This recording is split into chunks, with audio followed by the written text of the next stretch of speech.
Сәлем қыздар, бүгін каналымызда өте дәмді, қамыры осындай жұмсақ үлпілдеп тұрған дәмді пирожкилердің рецебімен бөлісетін боламын. Пирожкиіміз бауырдан жасалған болады. Начинкасы бізге керегі тұз, қант, ашытқы, сұйық май, сүт, су және ұн керек болады. Ыдысымызға жылы сүтті құятын боламыз. Сүтіміз 200 мг. Және осының үстіне жылы су құятын боламыз. Бұл да 200 мг. Бірдей теңдей етіп алдым. Массамыз жылы болу керек. Енді осының үстіне 1 шай қасық қант, 1,5 шай қасық тұз салатын боламыз. Және міндетті түрде дәмін көріп алып салыңыздар. Енді осының үстіне ашытқыны салатын боламыз. Осылардың барлығын салғаннан кейін жақсылап араластырамыз. Барлығы тұзымыз, қант, ашытқымыз толықтай араласу керек және еруі керек.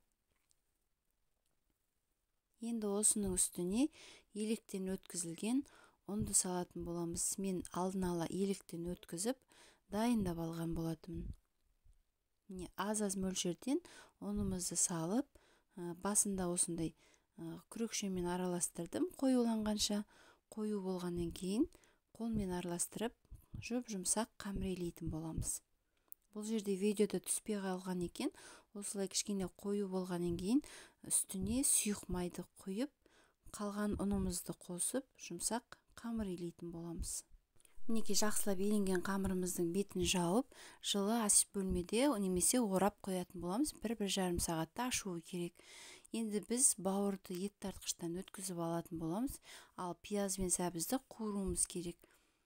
Пиязды осындай азғантай май құйып алып, табамызда сарғайтып қуырып алатын боламыз пиязымызды.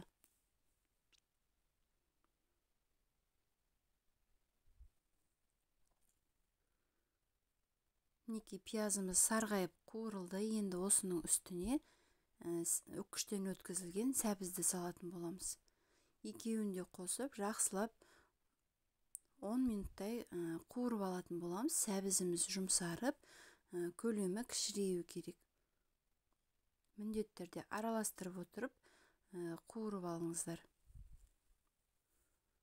Ал бауырды мен ет тартқыштан осылай өткізіп алдым. Енді осының үстіне дайын болған сәбіз бен пиязымызды салып, жақсылап араластырамыз. Және дәміне қарай тұз салатын боламыз. Егер де сіздерге әртүрлі дәмдеуіштер салған ұнайтын болса, соны да қоссаңыздар болады. Мен тек қана тұзды салып араластыратын боламын. Мінекей салмамыз дайын. Енді осы 1,5 сағатта қамырымыз ашып шықты. Мінекей ашқан қамырымызды осы алақанымызға су майды шағып алып, кішкене бөліктерге бөліп шығатын боламыз. Бұл жерде енді көлемі сіздердің қалауларыңызша, мен осындай өте үлкен емес, кішірек көлемде бірнеше бөлікке бөліп алатын боламын қамырлардың барлығын. Және осы дайындап қойған қамырларымызды оқтаумен жақсылап жұқалап жайып алатын боламыз. Біз қамыры жұқа, ішіндегі салмасы көп болғанын ұнатамыз. Сондықтан қамырын жұқа етіп жаятын боламын. Қамырымыз өте жұмсақ. Сіздер қолмен жайсаңыздар да болады.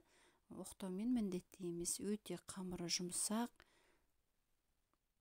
Мінекей қамырын жайып алдық. Енді осының ішіне салмасын салып, бәліштердің көлемін келтіріп, екі жағын түйіп шығатын боламыз.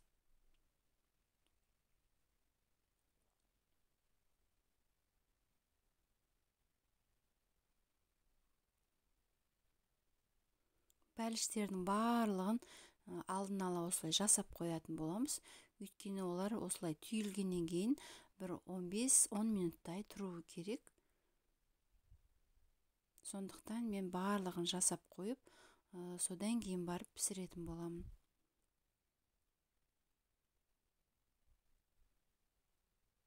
Мінекей табамызға салдық.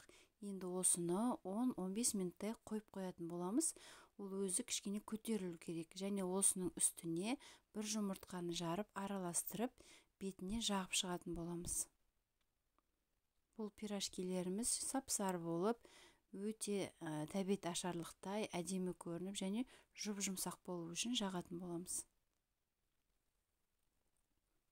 Енді осы пирожкилерімізді қызып тұрған духовкеде 220 градуста пісіріп алдым. Мен сарғайғанша осылай қызартып пісіріп алатын боламыз.